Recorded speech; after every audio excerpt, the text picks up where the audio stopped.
Welcome to Come Talk with Aimee, the podcast where sex isn't whispered about, it's talked about out loud. I'm Aimee, your host and intimacy coach, here to spark raw, playful, and unfiltered conversations about relationships, desire, and everything in between. No shame, no scripts, just real talk about what really turns us on. Let's dive in. Hey, love. Before we jump into today's episode, a quick update. If you listened last week, then you know we've officially wrapped season 1 of Come Talk with Aimee. 54 conversations about pleasure, intimacy, relationships, shame, communication, desire, and all the things we're too often told to keep quiet.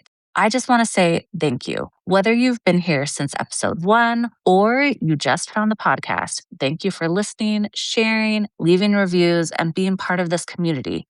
It means more than you know, seriously. Now, while I'm behind the scenes creating season 2, I didn't want to leave you hanging. So every Thursday this August, you'll find a bonus episode waiting for you. I'm opening the vault and sharing never before heard moments from season 1 guests, behind the scene conversations, outtakes, and clips that didn't make it to the final edit. And who knows, you might even catch a few clues about where we're headed next. Season 2 arrives this September, and I have a feeling you're going to want to be here for it. Until then, enjoy these bonus episodes, catch up on any conversations you've missed, and keep helping me bring sex out of the shadows and into our everyday conversations. Now, let's dive into today's episode. The first thing that I wanted to go over is a very simple tie with rope. So for those who are interested in, a form of bondage play and they don't know where to begin, you can use most of the rope. And the way it works is it's basically a 2-column tie that's very simple, and you can use it in multiple ways. And may I use your hands as part of this demonstration? I'm going to need them both. So the way this is going to work is I'm actually just going to wrap the rope around your hands.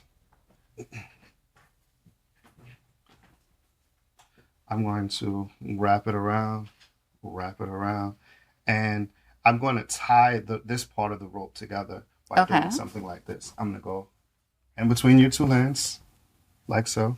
Excuse me. And I'm actually going to tie this side. Open your hands. Sorry. There you go. So what this does, one more time. So what this does is when I tie this part of the rope, I'm not actually tightening the part that's covering your wrist, so that I can still use this for not only holding your hands together, but I can also, hands behind your back. Oh, okay. Yeah, I can still tie you like that. And I can tie this part of the rope to a piece of a fixture, maybe a bedpost, maybe anything that I want. And you're going to be stuck in this position, and then I can tease you. I can work with your body. I can blindfold you. I can have a wand, tell you to fix it, open your hands. Yes. And there's so many different things that I could do with that, right? So that's a simple way that you can use rope for a 2-column tie.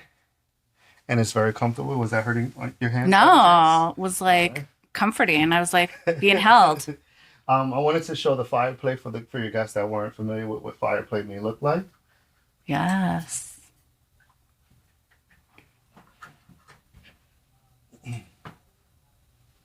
So, can you see it on the flame? All right. So I want you to give me your hand. All right. All right. You can roll up your sleeve if you can. Yes. Okay. Oh, that's so nice. Is that painful for you? No, it's super relaxing. Yeah, so it definitely just feels warm. And I like it because, of course, in a low light situation, the flame just looks so much bigger, so much scarier. And it intimidates that person, and again, it raises their heart rate, it raises their adrenaline within their body, and all of that is going to lead to them feeling a little bit intoxicated by all the endorphin rushing, and then not to mention the other things that I might be doing to them while I'm doing that fire play at the same time. Oh yes, multitasker. We love it. Yes. One thing that I will always recommend for beginners is leather paddles. Not big on wood paddles because they're just painful. They hurt, right? If you know what you're doing, you can use these. But if you're a beginner, always opt to get a leather paddle. They're very loud, but they feel very, very soft. May I show you what it feels like? Yes. How do you want me to Turn around, knees on the couch. knees on the couch? Yes. There you go. Like this? Yes, ma'am. So Oh. you can feel my thigh. We love a good impact. And though it's loud, is that painful for you? No, it feels Okay. good. Come on down. So again, I can do that while you're blindfolded. I can do that while you have a vibrator on your pussy. I can do that while I'm talking to you. I can, it just feels good. It sends those vibrations to those good areas of the body that we want to feel. And then, of course, as simple as a blindfold. Don't overthink it. You don't need so much crazy stuff in order to have a good experience. You could just blindfold a person and create an experience. You can use an eye mask, you can use a scarf, you could use a t-shirt, a hoodie.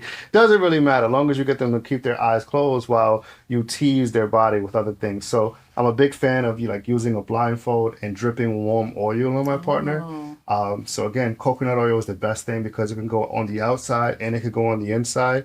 And it's just healthy for the body in general. And learn to tease your partners with that oil, dripping it on their intimate areas, Test the hotness or the temperature rather, and try to push the limit a little bit without actually burning your partner. So maybe 5 seconds at a time in the microwave and then dripping it all over and then rubbing it in, So blindfold can really make that hot. Yes, for sure.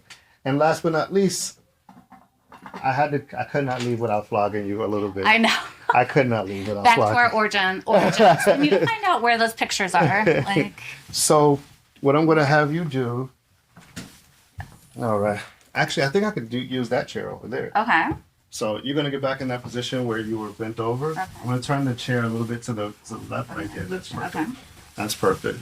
Am I Okay. Got you. Is that great? Yeah, that's pretty good. That's pretty good. So definitely a big fan of flogging because it looks very, very scary to some people who think it's painful, but